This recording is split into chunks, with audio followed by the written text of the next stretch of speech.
महाराष्ट्र 360 में आपका स्वागत है। इस हफ्ते बात करेंगे प्रशासनिक फैसलों से लेकर सामाजिक सुधारों, सांस्कृतिक आयोजनों, सस्टेनेबिलिटी प्रयासों और ग्राउंड लेवल पहलों तक की। महाराष्ट्र में इस समय क्या अहम हो रहा है, आइए जानते हैं हमारे खास सेगमेंट महाराष्ट्र 360 में। महाराष्ट्र की टॉप ब्यूरोक्रेसी में एक बड़ा बदलाव देखने को मिला है। सीनियर आईएएस अधिकारी राजेश अग्रवाल ने नए मुख्य सचिव के तौर पर पदभार संभाल लिया है।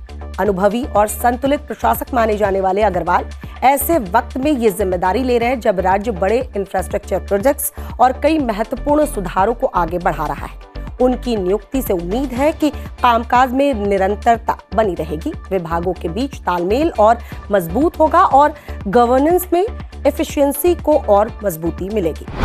आज रोजी मी महाराष्ट्राच्या मुख्य सचिवाच्या पदभार स्वीकारला आहे आणि आपण सर्वांनी ग्वाही देतो की पूर्ण ऑनेस्टीने, इंटिग्रिटीने आणि महाराष्ट्राचा विकास कसा होईल। मैं 24 hours will go on. Doctor Baba Saheb Ambedkar के 69वें महापरिनिर्वाण दिवस पर मुंबई के चैत्य भूमि में लाखों लोगों के पहुंचने की उम्मीद है। इसी को ध्यान में रखते हुए राज्य सरकार ने तैयारियां शुरू कर दी।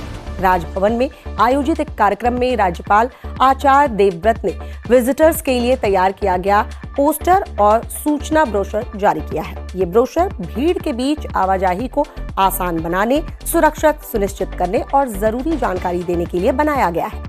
महापरिनिर्वाण दिवस के लिए जारी इस ब्रोशर में पूरे इंतजाम की जानकारी दी गई है। भीड़ कहीं न रुके या न जाम लगे, इसके लिए मल्टी पॉइंट एंट्री और एग्जिट प्लान बनाया गया है। विजिटर्स के रूट पर मेडिकल कैंप और फर्स्ट रिस्पॉन्डर टीम तैनात रहेंगी। चैत्य भूमि परिसर में 24/7 सैनिटेशन यूनिट्स, पीने का पानी और हैंड वॉश की सुविधाएं भी उपलब्ध होंगी। दिव्यांगजन और बुजुर्गों के लिए अलग सहायता जोन तैयार किए गए हैं ताकि वो सुरक्षित और आसानी से परिसर तक पहुंच सके। इस विंटर सेशन में महाराष्ट्र विधानमंडल ने स्वागत के लिए एक इको फ्रेंडली तरीका अपनाया है। नागपुर रीजनल हैंडलूम कॉर्पोरेशन ने फूलों की जगह फैब्रिक से बने बुके तैयार किए हैं, जो परंपरा और पर्यावरण दोनों को ध्यान में रखकर बनाया गया है। अधिकारियों का कहना है कि इससे स्थानीय बुनकरों को बढ़ावा मिलेगा और बड़े सरकारी कार्यक्रमों में होने वाला कचरा भी कम होगा, क्योंकि ये बुके दोबारा इस्तेमाल किया जा सकता है। ये फैब्रिक बुके नागपुर के पारंपरिक बुनकर समूहों से लिए गए कॉटन, सिल्क और मिले जुले कपड़ों से हाथ से बुने गए। कारीगरों ने ऐसे पैटर्न अपनाए हैं जिनसे ये बुके जीरो वेस्ट रहे और विंटर सेशन के बाद भी आसानी से दोबारा इस्तेमाल किया जा सके। इनके रंग और डिजाइन विदर्भ की बुनाई परंपरा से प्रेरित है, जिससे कि स्थानीय टेक्सटाइल पहचान को मजबूती मिलती है। महाराष्ट्र में प्रोजेक्ट महादेवा के तहत ग्रास रूट फुटबॉल को मजबूत करने की बड़ी पहल शुरू हुई। मुंबई के ऐतिहासिक कोर्पोरेट ग्राउंड पर राज्य स्तरीय स्काउटिंग फाइनल्स की शुरुआत हुई है, जहां विभिन्न जिलों से आए युवा खिलाड़ियों ने अपनी स्किल्स दिखाई। इस पहल का उद्देश्य फुटबॉल के इंफ्रास्ट्रक्चर, ट्रेनिंग सुविधाओं और प्रतियोगी अवसरों को बढ़ाना है, खासकर उन ग्रामीण खिलाड़ियों के लिए जिन्हें आमतौर पर औपचारिक स्काउटिंग मंच नहीं मिल पाता।